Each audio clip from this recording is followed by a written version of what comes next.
ভারতীয় বংশোদ্ভূত নভোচর সুনিতা উইলিয়ামস মহাকাশ থেকে ফিরে আসায় বিশ্বজুড়ে খুশির হাওয়া। কিন্তু পৃথিবীর বাইরে মহাকাশে কি একের পর এক সব স্টেশন তৈরি করে মানুষেরা দিনের পর দিন বসতি স্থাপন করতে পারে? কি বলছেন এই মহাকাশ গবেষক? মাত্র ৮ দিনের জন্য আন্তর্জাতিক মহাকাশ স্টেশনে গিয়েছিলেন ভারতীয় বংশোদ্ভূত আমেরিকান নভোচর সুনিতা উইলিয়ামস।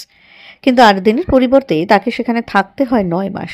তাকে নিরাপদে পৃথিবীতে ফিরিয়ে নিয়ে আসা নিয়েও অনেকে চিন্তায় ছিলেন। এখন সকলের মন থেকে সেই চিন্তা দূর হয়েছে। সুনিতা উইলিয়ামস এবং তার সঙ্গী বুচ উইলমোর সফলভাবে পৃথিবীতে প্রত্যাবর্তন করেছেন বুধবার ভারতীয় সময় ভোর ৩:২৭ স্পেস এক্স মহাকাশযানের মাধ্যমে তারা পৃথিবীতে ফিরেছেন। ফলে গোটা বিশ্বে এখন খুশির হাওয়া বইছে। কিন্তু এই স্পেস স্টেশন কি? কেন সুনিতা উইলিয়ামস মহাকাশ সেন্টারে গিয়েছিলেন? পৃথিবীতে যেভাবে জনসংখ্যার চাপ, তবে কি মহাকাশের মধ্যে এরকম স্টেশন তৈরি করে মানুষ কি দিনের পর দিন থাকতে পারে নাকি? এই ভিডিও প্রতিবেদনে সেসব নানা অজানা প্রশ্নের উত্তর দিয়েছেন sky watchers association of north বেঙ্গলের প্রধান কর্ণধার তথা বিশিষ্ট মহাকাশ প্রেমী এবং সাংবাদিক দেবাশিস সরকার। দেবাশিসবাবু জানাচ্ছেন, এই পৃথিবীর প্রকৃতি অর্থাৎ মাটি, বাতাস, আলো, জল মিলিয়ে এই মানব শরীরের সৃষ্টি। প্রকৃতির নিয়মে প্রকৃতি সৃষ্টি করেছে মানুষ। এই পৃথিবীর বাইরে গিয়ে স্টেশন তৈরি করে দিনের পর দিন সব মানুষ থাকতে পারে না। বিজ্ঞানের উন্নতির স্বার্থে যে নভোচররা আন্তর্জাতিক স্পেস স্টেশনে কিছুদিনের জন্য অবস্থান করেছেন, সেটাই অত্যন্ত ব্যয় সাপেক্ষ। এই ভিডিও প্রতিবেদনে দেবাশিস বাবুর কাছ থেকে শুনুন অনেক অজানা কাহিনী। আজকে সকালবেলাতে ভারতীয় সময়তে 8:57 সমুদ্রের জলে এসে ওরা পড়লো। ক্রিউ ড্রাগনের যেটা 9 নম্বর মিশন ছিল, এটা 15 নম্বর মিশন ছিল। ক্রিউ ড্রাগন 9 হচ্ছে ওর নাম। সেই মডিউলে করে ওরা ফিরে এলো। ফিরে আসবার পর ওরা কজন সুনিতা উইলিয়ামসের সঙ্গে আর কে ছিলেন? ওরা দুজন স্ট্যান্ডার্ড হয়েছিল। তো আজকে এখান থেকে যারা এখান থেকে গিয়েছিল তাদের মধ্যে কেউ ওখানে থেকে গেল। আচ্ছা, আবার এরা নেমে এলো। স্পেস স্টেশনটা এমন একটা জায়গা নয় যে সেটা ভীষণ রকম ভাবে কষ্টকর বিভৎস জায়গা, নট দ্যাট। এখানে যেহেতু মানুষরা থাকবে সেরকম ভাবেই তৈরি করা। কিন্তু হ্যাঁ, একটা বিষয় তো অবশ্যই আছে যে আমি এখানে মাধ্যাকর্ষণের চাপে আছি বলেই সেইভাবেই আমার দেহটা তৈরি। মাধ্যাকর্ষণ ছাড়া থাকবার জন্য আমার দেহ তৈরি না। যে কারণে লম্বা যদি কেউ থাকে মাধ্যাকর্ষণের বাইরে, তাদের শরীরের প্রভূত ক্ষতি হয়। সেগুলো এদের হয়েছে। আচ্ছা, সবারই হয়, যারাই থাকে তাদেরই হয়। তার মধ্যে প্রধান যেটা হবে সেটা হচ্ছে মাসেল অ্যাট্রফি। যে কোনো মাসেলকে আমি যদি ব্যবহার না করি, সেই মাসেলটা ধীরে ধীরে শুকিয়ে যায়, ছোট হয়ে যায়। ওর সারা শরীরের সব মাসেলই কোনো মেহনত করতে হয়নি। জিরো গ্র্যাভিটিতে কোনো মেহনত করতে হয় না। তো আমরা টের পাই না, কিন্তু প্রতি মুহূর্তে আমাদের হাঁটতে কিন্তু প্রচুর মেহনত করতে হয়। আমার শরীরের ওজনটাকে আমার পাকে বইতে হয়, ওখানে তো কোনো কিছু বইতে হয়নি। কিন্তু ওদেরকে প্রচুর রিগরাস এক্সারসাইজের মধ্যে থাকতে হয়। তা সত্ত্বেও এই মাসেল অ্যাট্রফি হয়েছে। তারপরে ওর হাঁটতে কষ্ট হবে, এখন হাঁটার ব্যালেন্স রাখতে কষ্ট হবে এখন, কারণ ওখানে তো ভেসে বেরিয়েছে এত লম্বা সময়। তো এই প্রবলেমগুলো হবে। বাট সুনিতার কাছে এগুলো কোনো নতুন বিষয় নয়। এর আগে আরো দুটো মিশনে ও স্পেসে লম্বা সময় কাটিয়েছে। আচ্ছা, এই 286 দিন যে এই স্পেলে কাটালো, সেটা নিয়ে সব মিলিয়ে ওর জীবনে মহাকাশে কাটানো হলো 608 দিন। বাহ, ঠিক। এবং এই যে একটানা ও 286 দিন যে কাটালো, এটাও কিন্তু রেকর্ড নয়। এর থেকেও লম্বা সময় একটানা কেউ থেকেছে। আচ্ছা আচ্ছা। বাট সেটা নিয়ে তাহলে হল্লা হয়নি কেন? Because it was planned. প্ল্যানই ছিল যে লম্বা এত সময় থাকবে। এ তো প্ল্যান ছিল না। ঠিক। যে কারণে এবং এই যান্ত্রিক গোলযোগ হবে। দ্বিতীয় কথা হচ্ছে যে যাকে আমি 300 দিন রাখবো বলে পাঠাচ্ছি, তাকে আমি জানি আজকে পাঠালাম, 300 দিন পরে আরেকটা যান তার জন্য রেডি হয়ে আছে যে গিয়ে ওকে নিয়ে আসবে। কিন্তু আজকে এই যেমন নাকি হঠাৎ করে আটকে গেল, তখন তো জানা নেই যে আমি কতদিন ওকে আবার ফিরিয়ে আনতে পারবো। ঠিক। যে কারণে এত বেশি অনিশ্চয়তা তৈরি হয়েছিল। আমরা অত্যন্ত রকম ভাবে খুশি ফিরে এসেছি। এবং আই টেল ইউ যে গভর্নমেন্ট এজেন্সি হিসেবে নাসা এবং তার সাথে তার সহযোগী যে প্রাইভেট এজেন্সি স্পেস এক্স, এদের যে বিদ্যুৎ গতিতে এবং এইরকম একটা ইনিশিয়েটিভ নিয়ে যে এরা অ্যাক্ট করেছে, এটা কিন্তু অ্যাপ্রিসিয়েবল। এটা অ্যাপ্রিসিয়েবল। আর আমাদের দেশের কাছেও একটা বিরাট গর্বের ব্যাপার। আমাদের দেশের কাছেও ঠিক আছে, ভারতীয় বংশোদ্ভূত। তার থেকে বড় কথা হচ্ছে মহাকাশ গবেষণার ব্যাপারটা যখন আসে, তখন কোনো দেশের বাউন্ডারি কিছু নেই। এটা ম্যানকাইন্ডের জন্য, মানুষের জন্য। ভারতবর্ষ থেকে কিছুদিন পরে আমাদের মানুষ মহাকাশে যাবে। গগনযান প্রজেক্ট এখন তৈরি হচ্ছে, আমাদের মহাকাশচারীরা ট্রেন্ড হচ্ছে। যে কারণে মানুষকে মহাকাশে পাঠালে কি কি বিপদ আসতে পারে, কি কি হতে পারে, এই সমস্ত ব্যাপারে আমাদের ইন্টারেস্ট এখন কিন্তু অনেকটাই বেশি। কাজেই এই সুনিতা উইলিয়ামসের এই বিষয়টা আমাদেরকে আরো অনেক কিছু শিখতে সাহায্য করবে।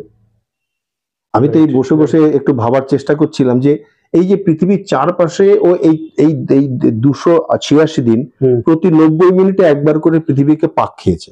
আচ্ছা, ঠিক আছে, এই পাক খেতে খেতে এই 286 দিনে ও 1,21,00,000 মাইল দৌড়েছে। ওরে বাহ, 1,21,00,000 mile. And not only that, স্বাভাবিক পৃথিবীর চারপাশে একবার ঘুরে আসা মানে প্রায় 40,000 কিলোমিটার, মানে প্রায় 25,000 মাইল। এটা ও প্রতি 90 মিনিটে ঘুরেছে। রাইট।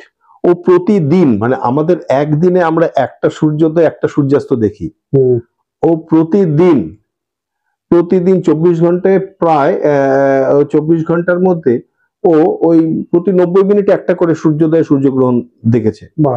মানে 18 বার ও সূর্যগ্রহণ সূর্যোদয়, এবার সূর্য অস্ত আর সূর্যোদয় দেখেছে। ইন্টারেস্টিং। 18 বার করে। প্লাস ওর এই 286 দিনে থাকবার জন্য ওর একটা প্রায় 1 কোটি টাকার মতো অ্যাডিশনাল স্যালারি পাবে। আচ্ছা, ঠিক আছে, যদিও ডলার অঙ্কে এটা বিরাট কিছু নয়। ঠিক। আবার দ্বিতীয়ত হচ্ছে যে ওর এই লম্বা সময়টার মধ্যে 4,576 বার পৃথিবীকে পাক খেয়েছে। বাহ, ঠিক। তো আমরা শুনেছিলাম যে কার্তিক ঠাকুর নাকি পৃথিবীকে একবার পাক খেয়ে এসেছিল। রাইট। হ্যাঁ, রাইট। যে বিশ্ব দর্শন করতে বলেছিলেন মা দুর্গা ওকে, রাইট। কার্তিক ঠাকুর একবার পাক খেয়ে এসেছিলেন, আর গণেশ দাঁড়িয়েছিল চারপাশে, মাকে চারপাশে ঘুরে মা বলেছিল আমার বিশ্ব দর্শন হয়ে গেছে। আর কার্তিক একবার পাক খেয়েছিল, সেটা আমরা বইতে পড়ি। তো সুনিতা 4,576 বার পৃথিবীকে প্রদক্ষিণ করেছে। ঠিক। তো কাজেই আলটিমেটলি সব ভালো যার শেষ ভালো, ভালো মতো নেমে এসছে। এখনো ধীরে ধীরে শারীরিক ক্ষমতাটা ফিরে আসবে, আর কোনো ফার্দার মেডিকেল কমপ্লিকেশন অ্যারাইজ করবে না, এটাই কাম্য। কিন্তু গোটা ঘটনাটা আমাকে খুব নাড়া দিয়েছে অন্য একটা কারণে, যে একটা জিনিস কিন্তু চোখে আঙুল দিয়ে আমাদের দেখিয়ে দিল যে এই পৃথিবীটা, এই নীল রঙের ছোট্ট গ্রহটা, এর মাটি বাদ দিয়ে, এই বাতাস, এই গাছ, এর সুরক্ষায় এই মাটি বাদ দিয়ে আমাদের আর বাঁচার কোনো জায়গা নেই। এই মহাবিশ্ব অনেক বড়, কিন্তু কোথাও আমার আর কোনো থাকার জায়গা নেই। আমার একজন সাথী, তাকে মাত্র 600 কিলোমিটার দূরে সে গিয়েছিল একটা জায়গায়, কিন্তু আমরা তার প্রাণ সংশয় হয়ে যায় বলে আমরা ভীত হতে শুরু করেছিলাম, তাকে ফিরিয়ে আনতে হলো। ওখানে মাত্র 600 কিলোমিটার দূরে থাকতে পারলো না। কেন না? এই বাতাস আর এই গাছ এর বাইরে আছে বলে। অসাধারণ। ঠিক আছে, ঠিক। কাজেই এই প্ল্যানেটটাকে বাঁচিয়ে রাখা ছাড়া, এই গাছগুলো বাঁচানো ছাড়া, এই বাতাসটাকে বাঁচানো ছাড়া আমার আর কোনো অপশন হাতে নেই। একটা জিনিস ভাবছে অনেকে যে এত জনসংখ্যা, বিকল্প থাকা মহাকাশে হবে না, পারবো না, থাকতে পারে না, এটা হবে না, অসম্ভব। ঠিক আছে, তার কারণ আমি তৈরি হয়েছি, আমাকে প্রকৃতি মা মানুষকে তৈরি করেছে এই বাতাসের তলায়, এই গাছের সাহায্যে বেঁচে থাকার জন্য, এই জল, এই মাটি এর মধ্যে থাকার জন্য তৈরি করেছে।